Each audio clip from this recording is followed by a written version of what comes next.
चलिए, जड़ें क्या करती हैं, पौधे को बांधे रहती हैं मजबूती से, जिससे कि वो किसी भी हवा आदि से बचने के लिए मिट्टी से, और मिट्टी का इसी से मिट्टी का कटान भी रुकता है। चलो, ये मिट्टी पानी एवं खनिजों को अवशोषित करते हैं, मतलब जो जड़ें होती हैं वो खनिज, लवण आदि जो उपजाऊ चीज़ें होती हैं जो वृक्ष के लिए आवश्यक है उनको ऊपर ले जाते हैं। पौधे के विकास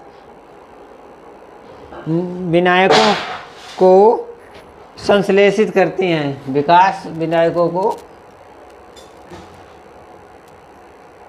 संश्लेषित करती हैं। चलिए, इसके बाद क्या है, और आरक्षित खाद्य सामग्री का भंडारण करते हैं। जड़ का शीर्ष भाग रूट कैप से ढका होता है जो जड़ के शीर्ष की रक्षा करता है। जड़ें दो प्रकार की होती हैं। जड़ें कितने प्रकार की होती हैं, तो आप कहेंगे दो प्रकार की होती हैं।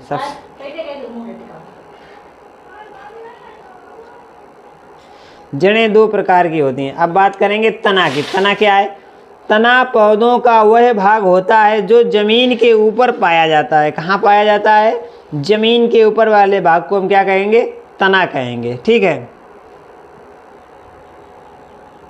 क्या कहेंगे, तना कहते हैं। ठीक है, और ज़मीन के ऊपर पाया जाता है। पेड़ों की छाल भूरे रंग की होती है। पेड़ों की छाल कैसी होती है, भूरे रंग की होती है।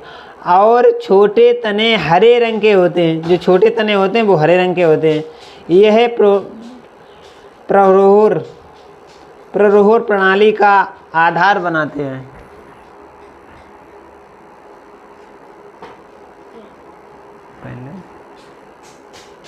प्ररोहर प्रणाली का आधार बनाते हैं। हाँ, तब जो दे दो। हाँ, कौन वो तुम बदल दो।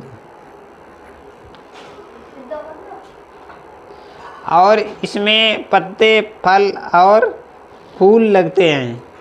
जिस क्षेत्र से पत्तियाँ निकलती हैं उसे हम नोड कहते हैं। क्या कहते हैं, नोड। जब पत्तियाँ जहाँ से निकलती हैं उन्हें हम नोड कहते हैं।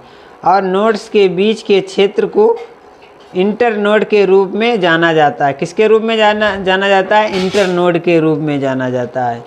इसके बाद तना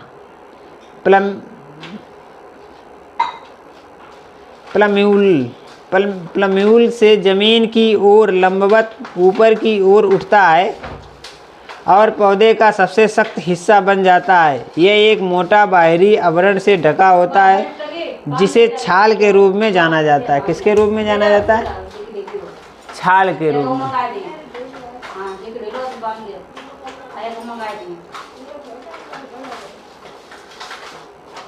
तो हम छाल के, जो उस पे तने पे मोटी परत होती है उसे क्या कहते हैं, छाल कहते हैं। चलिए, अगले महत्वपूर्ण प्रश्न पत्तियों के बारे में समझेंगे। पत्तियां पौधे का सबसे महत्वपूर्ण भाग होती हैं। इसमें क्लोरोफिल होता है जो पौधे को सूर्य के प्रकाश से कार्बन डाइऑक्साइड और पानी का उपयोग करके अपना भोजन तैयार करने में मदद करता है। पत्ती प्रकाश संश्लेषण तथा बाष्पोत्सर्जन जैसे कार्य निष्पादित करती है। क्या करती है, पत्तियां प्रकाश संश्लेषण की उपस्थिति में भोजन बनाती हैं पौधे के लिए, और बाष्पोत्सर्जन करती हैं। क्या मतलब, जो ज़्यादा पानी जड़ों से आता है उसे बाष्पित कर देती है, बाहर निकाल देती हैं, और कार्बन डाइऑक्साइड लेकर ऑक्सीजन बनाती हैं। तो पत्तियों का सबसे ज़्यादा उपयोग होता है पादप में। सबसे ज़्यादा उपयोग पादप में पत्तियों का होता है। तो मुख्य भाग जो होता है पौधों में पत्तियां होती हैं जो भोजन और हर चीज़ बनाती हैं। चलिए, अगले महत्वपूर्ण प्रश्न की तरफ चलेंगे और फूल के बारे में अब चर्चा करेंगे। क्या होता है फूल? फूल पौधे का सबसे सुंदर और रंगीन हिस्सा होता है। वे पौधे को प्रजनन अंग है। क्या है, पौधे का प्रजनन अंग क्या होता है, फूल होता है। ठीक है, किसी फूल के 4 प्रमुख भाग होते हैं। अब फूल के भी 4 भाग होते हैं। सबसे पहला भाग फल है। फल पर फूल के बाद आता है फल। ठीक है, फल किसी पुष्पी पादप की मुख्य विशेषताएं हैं। फल किसी पुष्पी पादप की मुख्य विशेषताएं हैं। यह एक परिपक्व अंडाशय है जो निषेचन के बाद विकसित होता है। कुछ फल बिना निषेचन के विकसित होते हैं, उन्हें हम पार्थेनोकापिक यानी कि अनिषेचित फल के रूप में जाना जाता है। इसके लास्ट में सबसे आता है बीज। बीज मिट्टी में बोने पर नए पादपों का निर्माण करते हैं। बीज का मुख्य कार्य क्या होता है? नए पौधे को निर्माण करना। ठीक है, चलिए अब बात करेंगे पादपों के पोषण की। पादपों में पोषण, ठीक है, हेडिंग है पादपों में पोषण। भोजन निर्माण के आधार पर पादप दो प्रकार के होते हैं, स्वपोषी व परपोषी। अब हम स्वपोषी और परपोषी के बारे में बात। हरे पौधे में स्वपोषण होता है, मतलब स्वयं पोषण होता है, क्योंकि वे अपना भोजन स्वयं बनाते हैं। इस प्रकार हरे पौधे को स्वपोषी कहते हैं। मृत जीवों से पोषण प्राप्त करने वाले पादपों को मृतपोषी कहा जाता है। उदाहरण के लिए कवक जैसे मशरूम, खमीर आदि। जो पादप अथवा जीव अपना भोजन स्वयं बनाकर अन्य जीवों से भोजन प्राप्त करते हैं, उन्हें हम परपोषी कहा जाता है तथा उनके मध्य निम्न संबंध पाए जाते हैं। अब हम सबसे पहले संबंध है सहजीवी संबंध। कौन सा संबंध? सहजीवी संबंध। यह वह अवस्था है जब जीव एक साथ रहते हैं और आश्रय और पोषक तत्व साझा करते हैं। उदाहरण लाइकेन में शैवाल जिसमें क्लोरोफिल होता है और कवक के साथ रहता है, जो शैवाल को आश्रय, पानी और खनिज प्रदान करता है। बदले में शैवाल प्रकाश संश्लेषण द्वारा भोजन बनाता है। ठीक है ना। इसके बाद सहजीवी, परजीवी के बाद बात आएगी सहजीवी की। अब सहजीवी पे बात करेंगे। कुछ जीव एक साथ रहते हैं और आश्रय और पोषक तत्व दोनों को साझा करते हैं। इस संबंध को सहजीवी कहा जाता है। उदाहरण के लिए कुछ कवक पादपों की जड़ों के अंदर रहते हैं।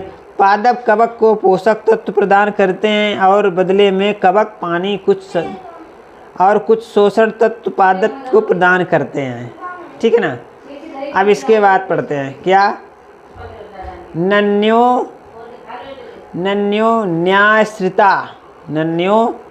न्यायश्रिता। चलिए क्या है? न्यायश्रिता एक ऐसे संबंध को संदर्भित करती है जिसमें दोनों साथी एक दूसरे पर निर्भर होते हैं। इस तरह के संबंध से दोनों प्रजातियों को एक दूसरे से लाभ होता है। ठीक है। अब है सहभोजता क्या है? यह एक विषम और विशिष्ट संबंध है। ये मुख्य रूप से खाद्य संघनन के सिद्धांत पर केंद्रित होता है। इस संबंध में एक साथी को दूसरे से फायदा होता है, लेकिन पोषी को ना तो नुकसान होता है और ना ही कोई सहायता होती है। ठीक है। लेने वाले को ना तो कोई नुकसान होता है और ना ही कोई दिक्कत होती है। चलिए अब हमारे पास है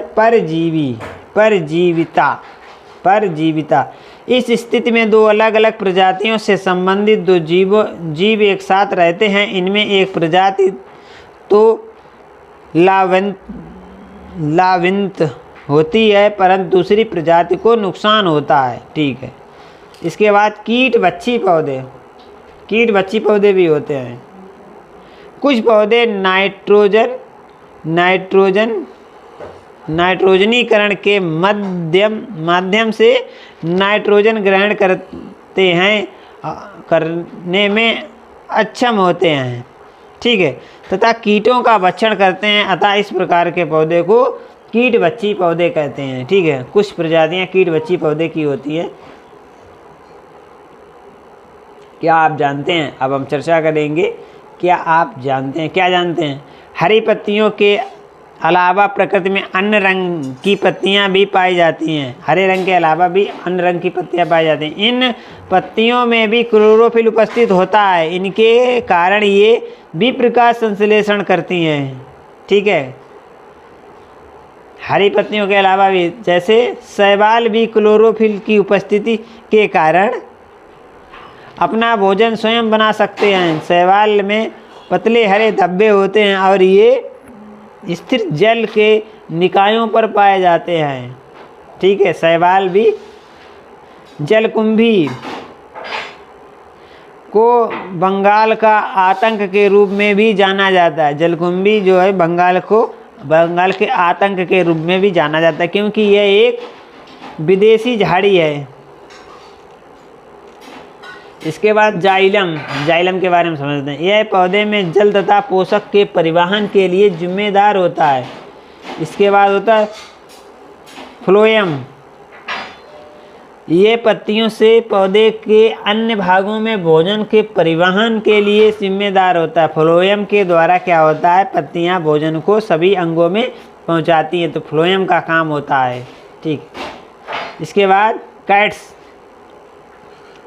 कैक्टस नए पौधे पैदा करता है जब उनके हिस्से मुख्य पौधे के शरीर से अलग हो जाते हैं। प्रत्येक अलग किए गए हिस्सा एक नया पौधा में विकसित हो सकता है। ठीक है ना, उसे हम क्या कहते हैं, फ्लैक्स के कारण झाड़ी काट के लगा देते हैं और पौधा का नया निर्माण कर देते हैं। इसके बाद होता है पलाश के पेड़ पर लाल रंगीन फूल खिलते हैं, जिससे जंगल आग की तरह चमकने लगता है, इसलिए इसे जंगल की आग या फ्लेम ऑफ द फॉरेस्ट कहते हैं। गुजरात में इसे केसुड़ा कहते हैं। इसके बाद होता है भूत जोलोकिया मतलब घोस्ट पेपर के नाम से भी जानते हैं। क्या है, दुनिया की सबसे तीखी मिर्च में से एक है। ये पूर्वोत्तर भारत में उगती है और ये अचार चटनी के साथ साथ हाथियों को खेत से दूर रखने में काम आती है। ठीक है, भूत जोलोकिया घोस्ट पेपर यानी कि ये एक प्रकार की मिर्ची है। इसके बाद रीड एज प्लांट लंबे घास जैसे पौधे तालाबों के किनारे उगते हैं। कमल और नीलकमल पानी की तरह सतह पर दिखते हैं। जलकुंभी तेजी से फैलने वाला पौधा है। जलीय पौधों की पत्तियों पर मोम जैसी परत होती है जो इन्हें अतिरिक्त पानी से सुरक्षित रखती है। इसके बाद जलकुंभी में देखा होगा आपने, एक बिल्कुल चिकनी एक परत होती है, जिससे कि वो क्या करती है, जो पानी है उसमें अपनी पत्तियों को सड़ने नहीं देती है, इसलिए वो एक परत चढ़ी होती है। इसके बाद क्लोनिंग से समझ में आता है क्लोन करना। क्लोनिंग एक कोशिका किसी अन्य जीवित भाग या एक पूर्ण जीव की एक सटीक प्रतिलिपि का उत्पादन है। स्कॉटलैंड के एडिनबर्ग में रोसनिल इंस्टीट्यूट में इयान बिलमुट और उनके सहयोगियों द्वारा पहली बार किसी जानवर की फ्लेइंग सफलतापूर्वक की गई थी। उन्होंने डाली नाम की भेड़ पर सफलतापूर्वक क्लोन बनाया। इसका जन्म 5 जुलाई 1996 में हुआ था। इसके बाद डाली की फ्लेइंग की प्रक्रिया के दौरान एक मादा फिन डोरसेट भेड़ की स्तन ग्रंथि से एक कोशिका एकत्र की गई थी। इसके साथ ही एक स्कॉटिश ब्लैक फेस ईव से एक अंडा प्राप्त किया गया था। अंडे से नाभिक हटा दिया गया था। फिर फिन डोरसेट भेड़ से स्तन ग्रंथि कोशिका के नाभिक को स्कॉटिश ब्लैक फेस ईव ने ईव के अंडे में डाला। गया जिसका नाभिक हटा दिया गया था। इस प्रकार उपस्थित अंडे को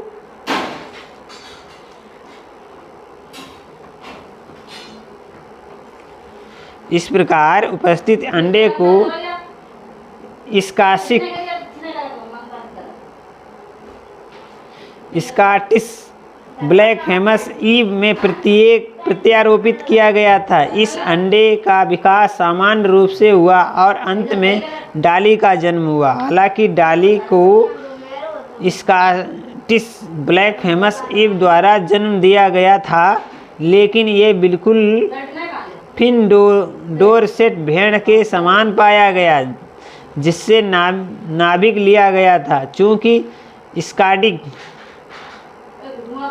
स्कॉटिश ब्लैक फेमस ईव के अंडे से नाभिक हटा दिया गया था, इसलिए डाली ने स्कॉटिश ब्लैक फेमस ईव का कोई चरित्र नहीं दिखाया। क्लोन स्तनधारियों के उत्पादन के लिए कई प्रयास किए गए हैं, हालांकि कई जन्म ऐसे पहले मर जाते हैं, यह जन्म के तुरंत बाद मर जाते हैं। क्लोन किए गए जानवर कई बार गंभीर असमानताओं के साथ पैदा होते हैं। ठीक है, तो ये जानकारी थी, जिसमें ये नई जानकारी जो आपके लिए लाभकारी हो सकती है। और आज के लिए इतना ही। कल कुछ और महत्वपूर्ण चीज़ों पे चर्चा करेंगे और आपको बताने का प्रयास करेंगे। इस प्रकार से हम लोग बारी बारी से लगातार जानकारी को जुटाते हुए आपके लिए तैयारी करते दिखाई देंगे।